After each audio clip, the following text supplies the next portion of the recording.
Finally আমিও দেখে ফেললাম টক্সিকের টিজার। আর কি দেখালো রে ভাই, মানে গত ভিডিওতে তোমাদের বলেছিলাম না যে এই টিজারটা যদি একটুকু ভালো হয় ধুরন্ধরকে পুরো খেয়ে দিবে, কিন্তু এখন তো দেখতেছি পুরো টিজারটাই মারাত্মক।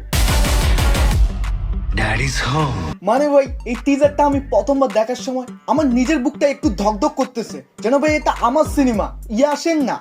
কারণ এই সিনেমা দিয়ে কিন্তু পুরো ইন্ডিয়ান সিনেমার ভবিষ্যৎ ইন্টারন্যাশনালি ফিউচার হবে, যে ইন্ডিয়ান সিনেমা আদেও ইন্টারন্যাশনালি মার্কেটে ব্লকবাস্টার হতে পারবে কিনা। আর যদি আসি এই টিজারটার কাছে, ভাই টিজারটা ইন্ট্রোডাকশন কিন্তু খুবই কড়া ছিল। আই মিন একটা করে ডায়লগ এন্ড সিকোয়েন্স, তারপর একটা ব্রিজ ছাই ফেলতেছে। আর রকি ভাই প্রথমবার যখন স্ক্রিনের সামনে আসে ভাই, প্রথমে তো সে একটু ভাইব্রেট করে, দেন তারপর সেভাবে ডায়লগ যে ডেলিভারি দেয়, আগুন ভাই আগুন।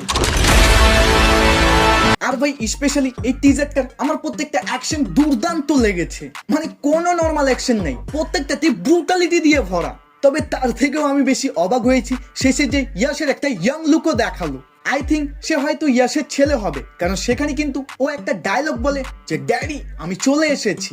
আর হ্যাঁ, ওই ক্যারেক্টারটার কিন্তু কয়েকটা স্পেশালিটি দেখতেছি, যেমন সে ডান্স করতে করতে মারাত্মক ফাইট করে, তার উপরে কিন্তু তার লুকটা পুরোপুরি ডিফারেন্ট। আই মিন এখানে হয়তো আমরা বড় কোনো ম্যান ভিলেন হিসেবে কাউকে দেখতে পারবো না, ম্যাক্সিমাম টাইম তারা বাপ ছেলেই ভয়ঙ্কর লড়াই করবে, সোজা কথায় Vijay the greatest of all time মুভির মতো। তবে হ্যাঁ, এই টিজারে যেভাবে ফার্স্ট একটার পর একটা লোকেশন চেঞ্জ করা হয় ভাই, এর থেকেও বোঝা যায় যেখানে আন্ডারওয়ার্ল্ডের টপ গ্যাংস্টারদেরও দেখানো হবে, এবং তাদের সাথে লড়াই করে কি আমাদের রকিং স্টার ইয়াশ তাদের মারতে পারবে, এটাই মূলত দেখার বিষয়। আর ভাই বিজিএমটা নিয়ে কি বলবো, টক্সিকের এখন পর্যন্ত যতগুলো প্রমোশন ম্যাটেরিয়াল আসছে প্রত্যেকটারই বিজিএম টপ নচ, এবং কি বর্তমান যে টিজারটা এসেছে এটার বিজিএম তো আরো গ্যাংস্টার ফিল দিচ্ছে। বাকি সবকিছু ঠিক থাকলো, আমার একটা জিনিসে কমপ্লেন হলো এটার ম্যাক্সিমাম ভিজুয়াল, আই মিন যেখানে যেখানে ভিএফএক্স ব্যবহার করা হয়েছে ওগুলো একটুকু অরিজিনাল মনে হচ্ছে না, দেখেই বোঝা যাচ্ছে যে এটা সিজিআই বা এআই এর কামাল। তবে হ্যাঁ, সার্কাসের সিকোয়েন্স গুলো আমার অনেক ভালো লেগেছে, মানে ফাইট তো ছিলই, তবে যখন একজন জোকারকে সীসা ভেঙে এভাবে টেনে নিয়ে যায় আর তার যে শরীর থেকে রক্ত বের হয় ভাই, ওটা দেখার মজাই অন্যরকম ছিল। তাছাড়াও রকি ভাই কিন্তু এখানেও গগ ছাড়েনি, মানে ভাই মজা অল টাইম সে নিতে থাকে, যেগুলো দেখেও ভাই আমি একটু ভয়ে আছি যে ইন্ডিয়ান সেন্সর বোর্ড আবার এই সব সিনগুলোকেই কাট না করে দেয়। আর যদি এমনটা হয় তাহলে ভাই সব ব্রুটাল প্লাস অ্যাডাল্ট সিন সবগুলো কিন্তু কেটে দিবে, মানে পুরো মুভিটা দেখার মজাই নষ্ট হয়ে যাবে। তাই প্লিজ সেন্সর বোর্ড ऐसा मत कर मेरी जान। क्यों बे ओवर एक्टिंग करता है साला, ओवर एक्टिंग की औलाद।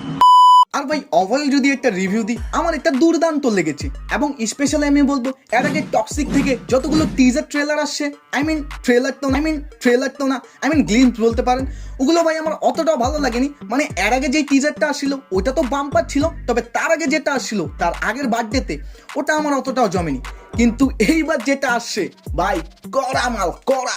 আর ভাই যারা এখনো টক্সিক ধুরন্ধর করতেছো, अबे जूते से मारूंगा जूते से, नाइकी का है 1 नंबर ब्रांड।